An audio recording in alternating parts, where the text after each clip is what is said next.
They laughed at her, mocked her, rejected her. In a city where dreams are crushed, she was nothing but a joke. But what they didn't know was that destiny was watching. And when fate steps in, the tables turn. This is the story of a woman who rose from humiliation to greatness, through pain, through fire, through unstoppable determination. Are you ready to witness her journey? If you love powerful stories that keep you on the edge of your seat, don't forget to like, subscribe, and hit that notification bell. Your support means the world to us. Let's make this journey unforgettable together. Mocked but destined for greatness. She stood in the middle of the city, surrounded by people who knew her name, but only because they loved to mock her. They called her worthless, laughed behind her back, whispered about her failures. It wasn't always like this. There was a time she had dreams, a time she had friends, a time she believed she belonged. But all of that was gone now. Her downfall had come so fast, she barely understood how it happened. She had once worked in a big company, surrounded by colleagues who pretended to love her. She was kind, hardworking, always ready to help others, but none of that mattered when she was accused of a mistake that wasn't hers. They turned against her, one by one, like vultures circling their prey. Even the ones she had called friends, the ones she had helped in their darkest moments, abandoned her without a second thought. She tried to defend herself. She tried to explain, but no one listened. They wanted someone to blame, and she was the easiest target. She lost her job, her reputation, and the life she had built. Everywhere she went, she heard the whispers. She saw the pity in some eyes and the cruel amusement in others. With no job and no money, she struggled to survive. The city that once felt like home now felt like a battlefield. She knocked on doors, begged for opportunities, but nobody wanted to be associated with her. Some even laughed in her face, reminding her of the powerful woman she once was, mocking her for how far she had fallen. But she refused to give up. She had always loved sewing. It was a simple skill, something her grandmother had taught her when she was little. She took the little money she had left and bought a second-hand sewing machine. Every night she worked, stitching clothes with care, pouring her pain and determination into every thread. At first, no one bought from her. People sneered at her small shop, saying she was wasting her time. Her old colleagues, the ones who once envied her success, passed by and laughed. From a big office to this? What a shame. They threw their words like knives, hoping to cut her spirit, but she held on. One day, when she was almost at her breaking point, a woman walked into her shop. She was dressed in elegance, with eyes that seemed to see through her pain. She picked up a dress and examined it carefully. "Did you make this?" She nodded, afraid that if she spoke, her voice would shake. The woman smiled. "This is beautiful. How much?" She gave the price, expecting the woman to walk away like so many others had done, but instead she took out her wallet and paid, without bargaining, without hesitation. Then she said something that sent shivers down her spine. "You have a gift. Don't let this city destroy it." And just like that, her world started to shift. Would this woman be her destiny helper? Or was this just another cruel trick from life? She did not know, but something told her that nothing would ever be the same again. She held the money in her hands, staring at it as if it would disappear any second. It was real. Someone had finally seen her worth. But was this just luck? Would this woman ever come back? The next morning, she opened her shop as usual, though her heart was heavy. She had sold one dress, but what about the others? Would she still spend the day watching people pass by, whispering, laughing? But then something happened. A sleek black car pulled up outside her tiny shop. The door opened, and the same woman stepped out, holding a dress in her hands, the one she had bought yesterday. But this time she was not alone. Behind her, two other women followed, both looking curious. The woman smiled. "My friends saw the dress you made for me and demanded to know where I got it. I told them about you. Now they want dresses too." Her breath caught in her throat. This wasn't a joke. This wasn't a dream. These women, women who looked like they only shopped in expensive boutiques, wanted her work. She took their measurements with shaking hands, listening to them discuss colors and fabrics. They didn't ask for discounts. They didn't mock her. They treated her like a real designer. When they left, she locked the shop door and sat on the floor, overwhelmed. For the first time in years she cried, not from pain, but from something that felt like hope. But not everyone was happy about her rising. The next morning, as she walked through the market to buy fabrics, she heard them, her old colleagues. They stood in a corner, laughing, their voices loud enough for her to hear. So now she's a tailor? From boardrooms to sewing? What a fall from grace. I heard she's just pretending, probably borrowed money to start this little shop. She thinks she's making it? Please, let's see how long this nonsense lasts. The words stabbed at her, but she didn't stop walking. She kept her head high. They could laugh all they wanted. She would not stop. Days turned into weeks. More women came, some through referrals, some after seeing her work online. She was finally making enough to survive, no longer begging, no longer watching people turn their backs on her. But just when she thought things were getting better, the storm returned.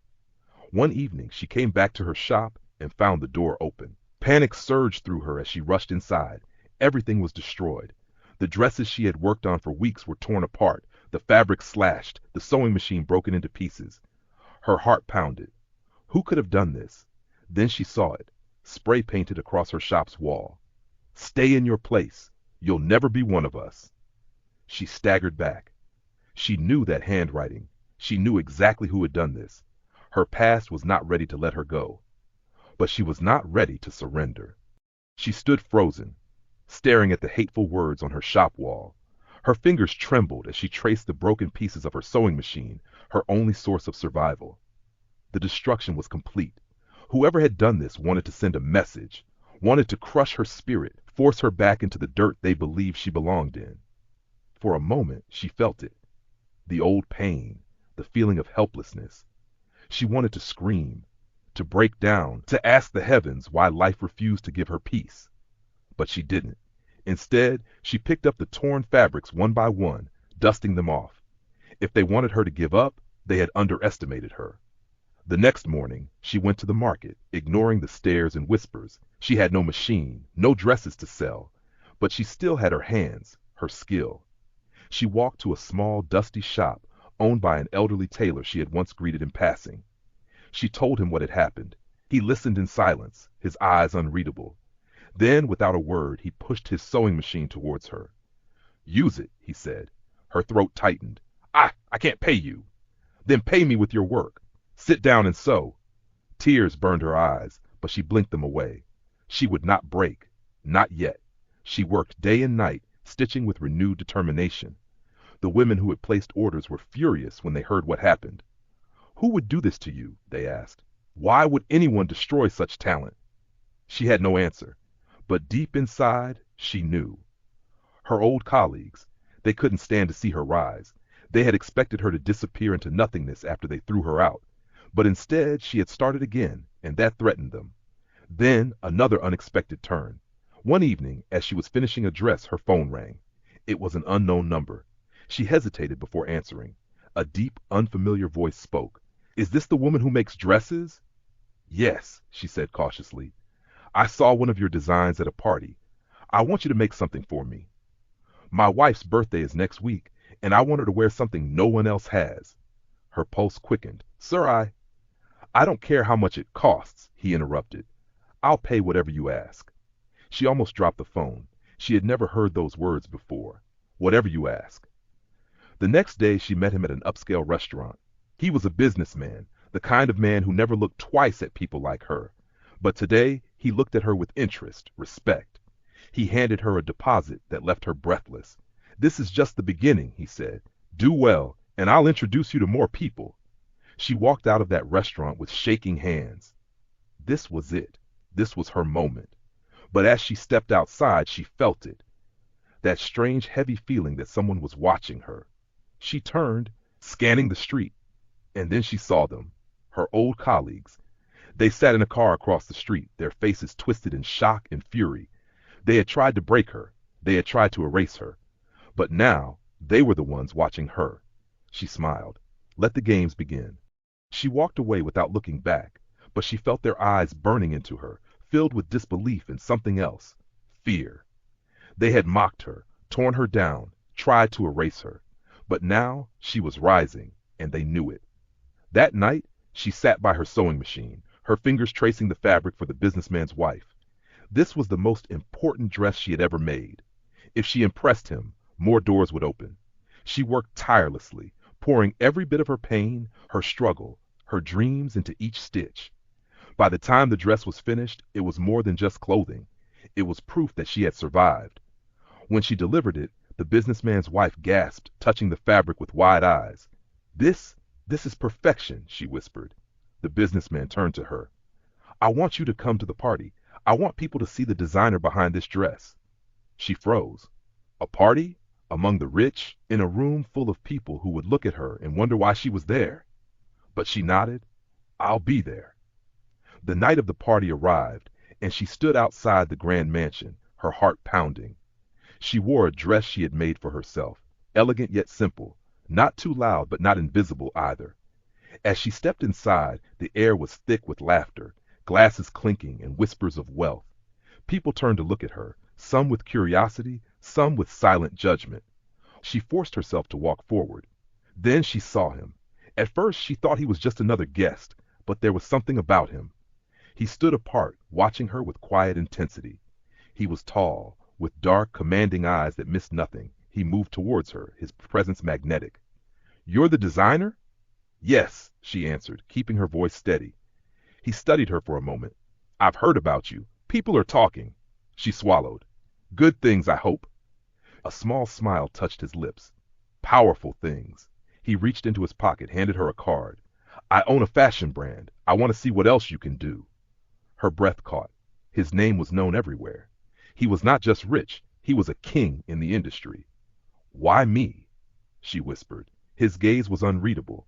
Because I know what it's like to be underestimated. For a second, she couldn't move.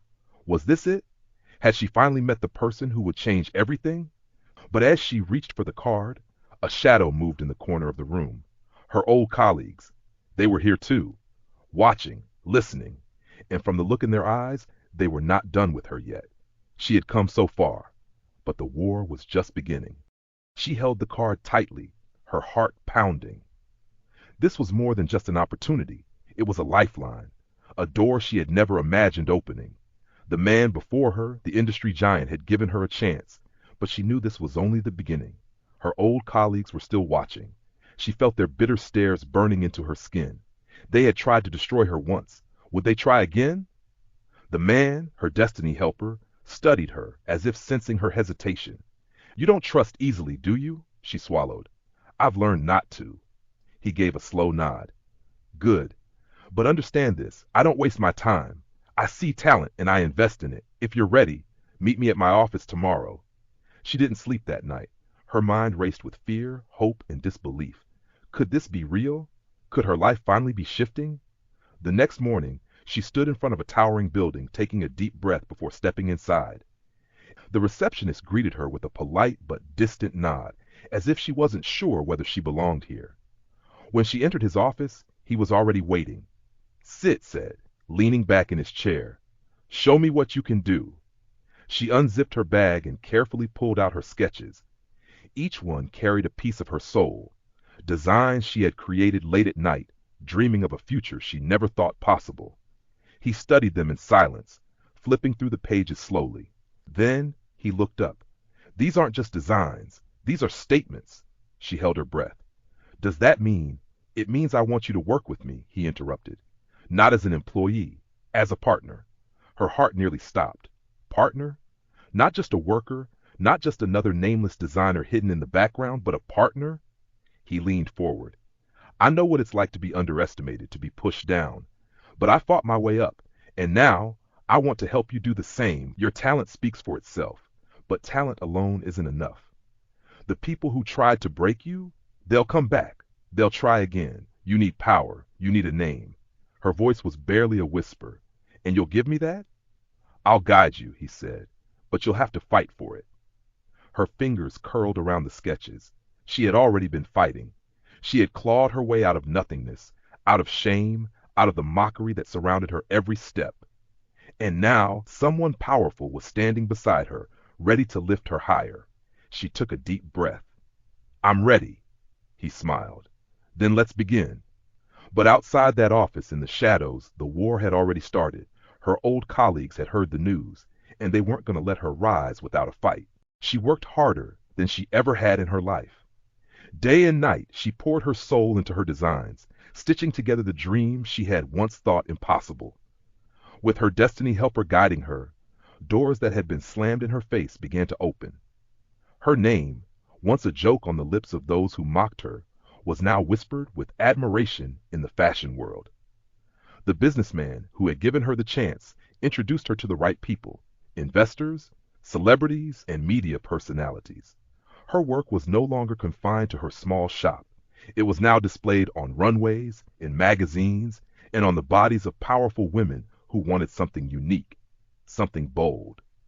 And then the moment she had never dared to dream of arrived. She was invited to showcase her collection at one of the biggest fashion events in the country. When she stepped onto that stage, the lights blinding, the cameras flashing, she felt something she hadn't in a long time: belonging. The applause was thunderous. The whispers of "Who is she?" turned into "She's the next big thing." And in the crowd she saw them, her old colleagues, the ones who had laughed at her, humiliated her, tried to erase her. They sat there frozen, their faces pale with shock. They had tried to destroy her. Now they were watching her shine. She walked past them after the show, holding her head high. One of them, the same woman who had led the cruelty against her, reached out as if to speak. But she didn't stop. She didn't need their validation anymore. She had risen, and she had done it on her own terms. Later that night, as she stood on the balcony of her new office, a space bigger than she ever imagined owning, her destiny helper joined her. "You did it," he said. She smiled, the city lights reflecting in her eyes. "We did it." He nodded. "And this is just the beginning." She looked out at the world before her, the future she had fought for, and knew one thing for sure: she was never going back to nothingness. She had won, and she would never be forgotten again.